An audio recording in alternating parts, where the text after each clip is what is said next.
tell us more about what did your work look like at first? Did you start the podcast? Was it coaching? And I know eventually you created Oracle cards, right? So yes. Yeah, tell us about the different things that you do, the progression of it, and then also what you love the most. Like, I want to know which one excites you the most. Whoa, I just got like heart flutters. Thank you for asking me that question. I think I have probably been on 100 podcasts and I've shared like almost 300 episodes of my own. And I don't think I've ever talked about what I love the most or been asked that. It Oh makes my me want to gosh. hug you. Oh, thank you. I love that. Yeah. So it has looked so different over the years. Like I said, I started in a tiny little office. It had no windows. It was like prison cement blocks. Yeah. I got robbed in that space. Someone stole my crystals, which is like the Like, most so egregious random. thing I think. Like, can you imagine? Like, they're my children and someone just came in and swiped them. And I remember that was such a big step for me though, because I remember that office, I rented it 2 days a week and it was $275 a month. And I remember being like, $275 a month. Like, I don't even make that much money. I don't have a client. I don't know what to do. But I just had the right people around me, the right support, the right encouragement, the right mindset. And also I had a divine assignment. Like, there was no saying no. It was just me kind of learning to navigate fear. And by this point, I know if I'm afraid of something, it's probably exactly what I need to be doing. And so I've really learned to navigate a good relationship with fear.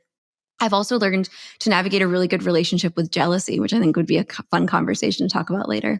But from there, I went into a little bit of a nicer office. It had a balcony. It overlooked some water. I live in Arizona, so like everything is man-made and dug out and like dyed blue. But still, there were baby ducks and baby turtles, and there was fresh air, and it just felt really like inviting and exciting. And then in 2018, my husband went to a tech conference and called me at like 2:00 in the morning and said, I want us to take every dollar we have and even money we don't have and donate to build a school in Kenya. And I was like, okay, I'm so happy to do that. And also a little scary, got to admit, but let's do it. Let's make it happen. And from that point forward, we both decided to take our offerings completely remote and to give ourselves a little bit more freedom. So I ended up taking the practice remote, and I've been doing remote sessions with clients ever since. I actually do all of my sessions audio only, which I think sometimes people are a little disappointed because they get excited. They know me from the podcast. They want to like see me face to face, but I am an empath and I'm super, super sensitive. And the most minute micro expression, movement, body language affects me and distracts me. I see. And also, like, I'm a human being and I'm sensitive. And if I think someone's not having a good time, like, I feel that, right? So my offerings are completely remote and completely audio only. But it's a boundary I set in place that like I need as a practitioner. So I feel really good about that. And all my clients are really cool about it. But it's fun when I'm out in public and someone's like, I had a session with you. And I'm like, I didn't know what you look like. I don't know who you are. So it's pretty fun. But yes, I created my own Oracle decks. I've published 2 so far, and I've helped some other people publish their own. I have an intuitive development mentorship program where I help people really activate their 4 primary psychic senses and learn their intuitive language. And the offerings are really evolving. I'm feeling really drawn, and I actually haven't talked to anyone about this yet. So this is like really fun. Mm-hmm. I'm feeling really drawn to changing the direction of my work because I think there is such potent power in holding someone's hand and supporting them in diving deeply into themselves, feeling safe and supported and like they have a friend to explore those inner workings with. And the benefit of working with an intuitive person in that process is I can help you identify the feelings that you're feeling because I'm feeling them with you. I'm stepping into your energy. I'm stepping into your heart. I'm stepping into your auric field. And I can maybe identify what you're feeling before you might be able to identify what you're feeling, or maybe I can trace it into some sort of experience in your psyche and kind of help you understand where the connection is. And I really love doing that. And actually this week, I feel like I've had some of my favorite client sessions I've ever had, which is saying a lot. And I still love and enjoy what I do, but I'm feeling really drawn, which is why I'm so interested in you and what you do.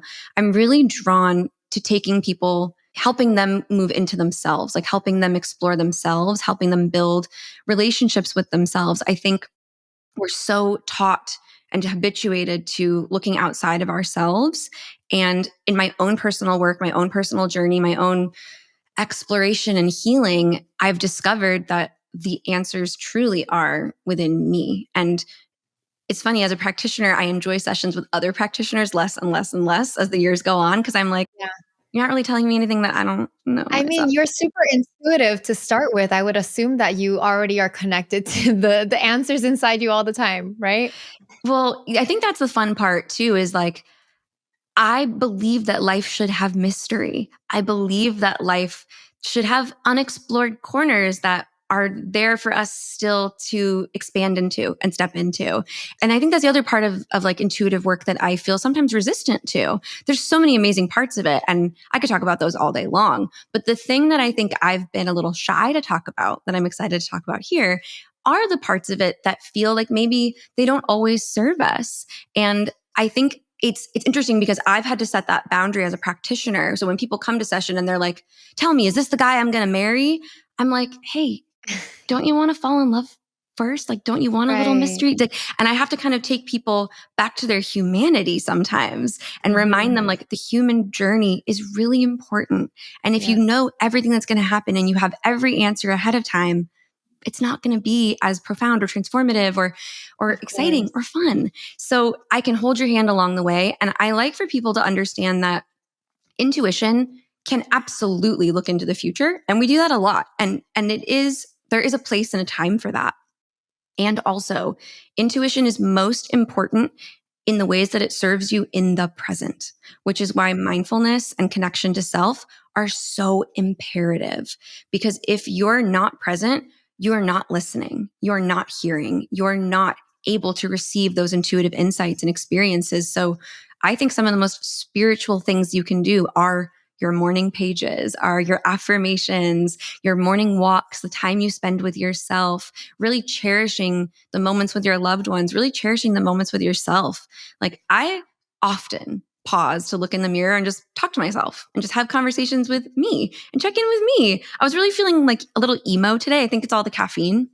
And so I was a little like easily tearful. And I just checked in with myself in the mirror and I was like, you're feeling a little like tearful today. Like, do you need anything? Is there anything you want? And it just felt nice to be checked on, even if it was by me. So our intuition is something that I'm still learning, like the potency and the place for. And I feel really honored to guide others in understanding that as well. And I'm excited by the fact that it's not something I've figured out entirely. And I think that's really important. I want others to know that you don't have to have it all figured out to do something that you love or to be effective at something or to be an expert at something.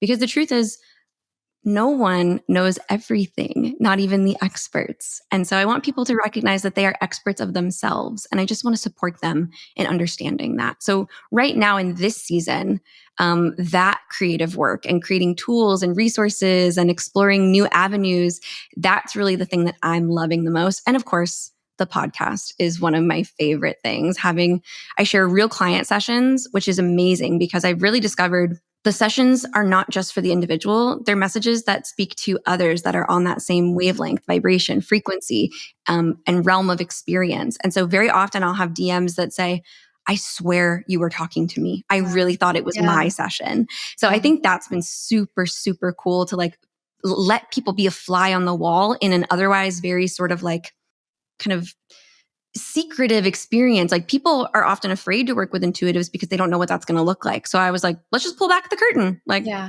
let's Yeah. just explore it together. And then of course I get to have incredible conversations with people like yourself and get to Yeah. interview them and show people, hey, these are individuals who had a dream of a life that was different than the one that they're currently living. And they did it. They made a change. They made a pivot. They made hard choices. They befriended fear. And I know you can too. So those are really the places where I find the deepest joy. And I'm finally feeling really good in myself enough as a practitioner to be like, I don't have to know everything to be really good at this. And that's okay.